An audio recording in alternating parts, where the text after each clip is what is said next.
year, there wasn't any electricity for this building, if you remember, a couple of years ago.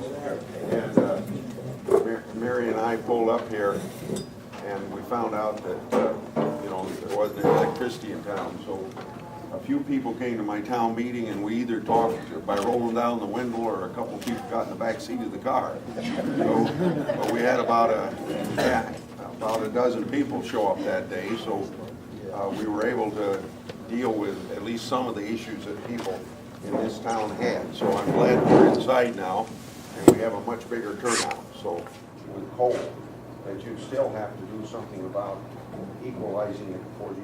The creation of 114 new federal bureaucracies. I just want to know, is this a time that we should be cooperating with these people to make these incredible changes?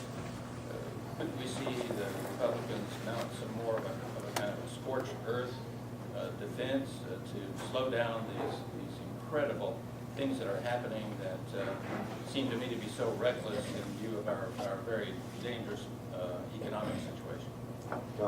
Well, that cooperation, not because there's any disrespect between Baucus and me, but that cooperation ended about September the 15th when Reed and the White House decided they weren't going to wait any longer to see if there could be a bipartisan agreement.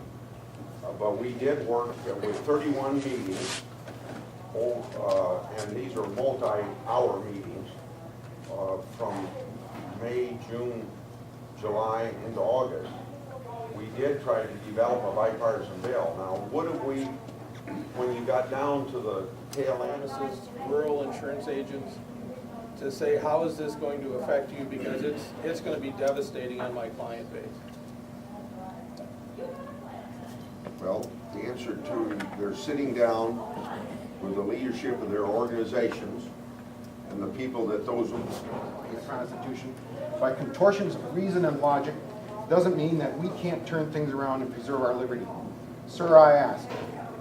In fact, I think I demand that whenever you vote to enact any legislation, that you, through your office, cite the constitutional authority under which Congress acts.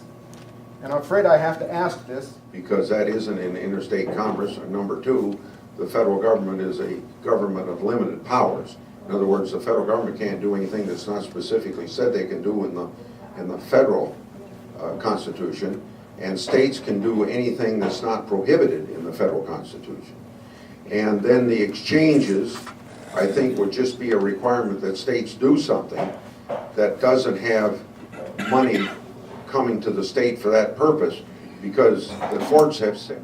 Yeah. But I would just like to say, it scares me that so many people are losing their insurance. My own dealings with my mother's long-term and care insurance have been a nightmare. I trust the government before I trust some of these giant corporations. Amen. You're not a Democrat, you're a communist. I have family in Germany, and they have socialized medicine there, and I don't know what everyone is so afraid of. My family has more benefits than me. Then move there. They love their coverage. They don't understand what They have planes still. I'll tell you about a lady from Russia that came up to me in church on Sunday. She's been going to our church since she married and came over here, and now is a citizen.